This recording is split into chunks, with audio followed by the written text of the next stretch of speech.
নমস্কার বন্ধুরা, মিতালির ঘরোয়া রান্নাবান্না চ্যানেলে সবাইকে স্বাগত।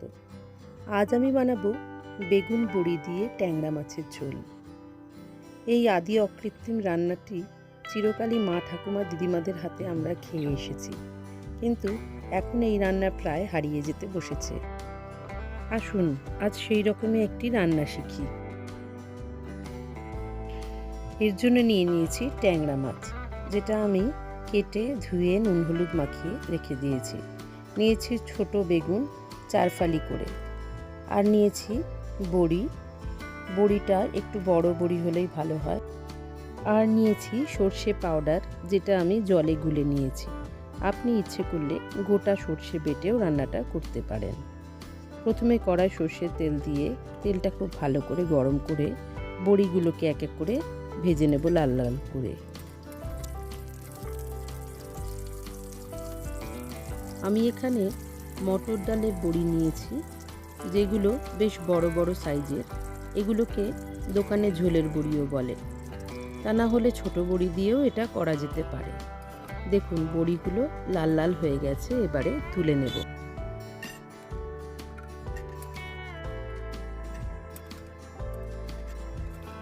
এবারে ওই একই তেলে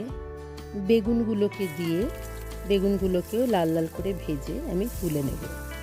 এখানে আমি ছোট সাইজের বেগুন 4 ফালি করে দিয়েছি।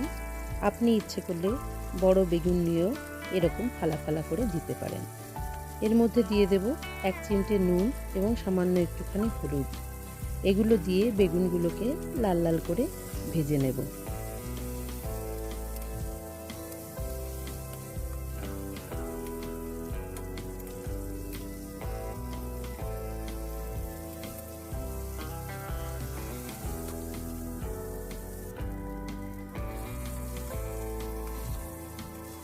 দেখুন বেগুনের গাগুলো লালচে লালচে হয়ে গেছে।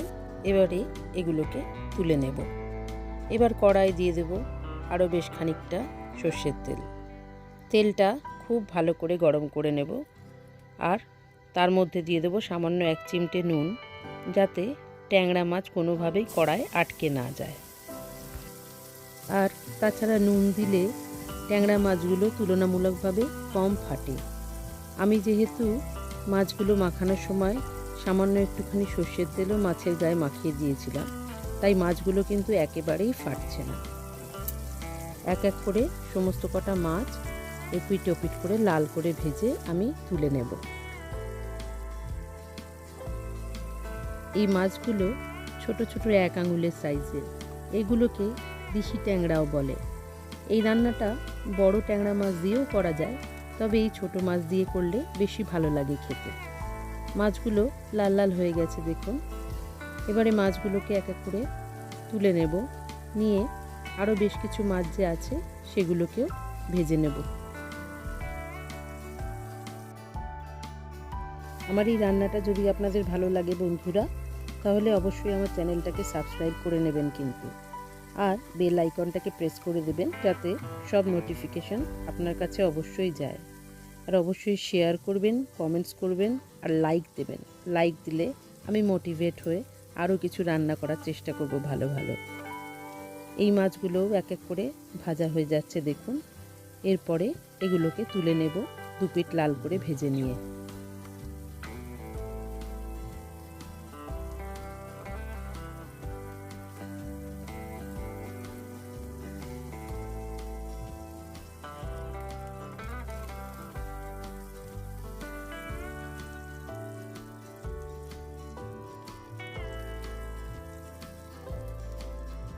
ব্যাস, মাছগুলো সব ভাজা হয়ে গেছে।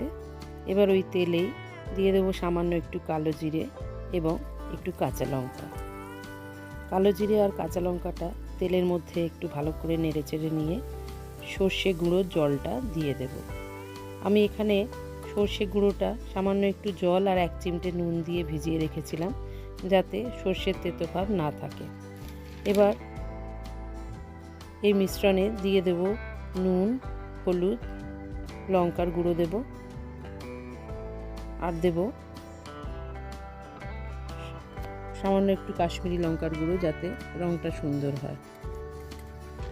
তার আগে অবশ্যই একটু জল দেব, তা না হলে সর্ষেটা কড়াই লেগে যাবে। আঁচটাকে এই সময় আমি একদমই কমিয়ে রেখেছি।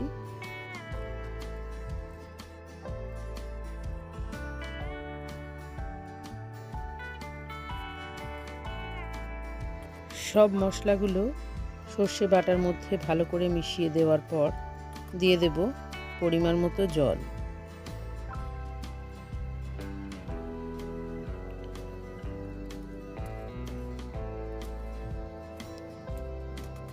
এবারে জলটাকে ভালো করে ফুটতে দিতে হবে। ফুটে উঠলে প্রথমে বড়িগুলো দিয়ে দিতে হবে, কারণ বড়িটা সেদ্ধ হতে একটু বেশি সময় নেবে। বড়িটা সেদ্ধ হওয়ার জন্য সামান্য একটু চাপা দিয়ে দিতে হবে। মিনিট 2-3 বড়িটা ফুটে ওঠার পরে এক এক করে এতে দিয়ে দেব ভাজা মাছগুলো এবং বেগুনের টুকরোগুলো, যেগুলো আমি ভেজে রেখেছিলাম।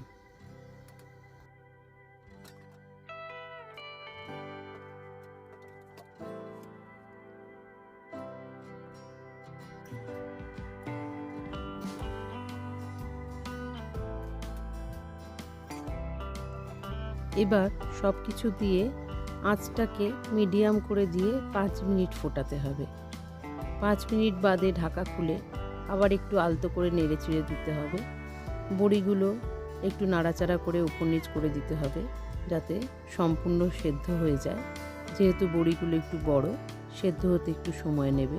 আর বেগুনটা তুলনামূলকভাবে নরম, তাই খুন্তি দিয়ে যাতে ঘেঁটে না যায় সেটাও দেখতে হবে। এবারে সবশেষে ওপর থেকে ছড়িয়ে দিলাম 1 চিমটে চিনি এবং বেশ খানিকটা কাঁচা সর্ষের তেল। কাঁচা সর্ষের তেলের গন্ধটা ওপর থেকে ভীষণ ভালো লাগে। আর ইচ্ছে করলে আপনি ওপর থেকে খানিকটা ফ্রেশ ধনেপাতাও ছড়িয়ে দিতে পারেন।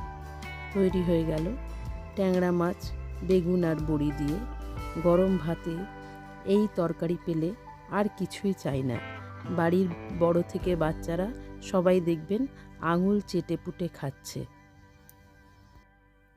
আহ, কি দারুণ স্বাদ!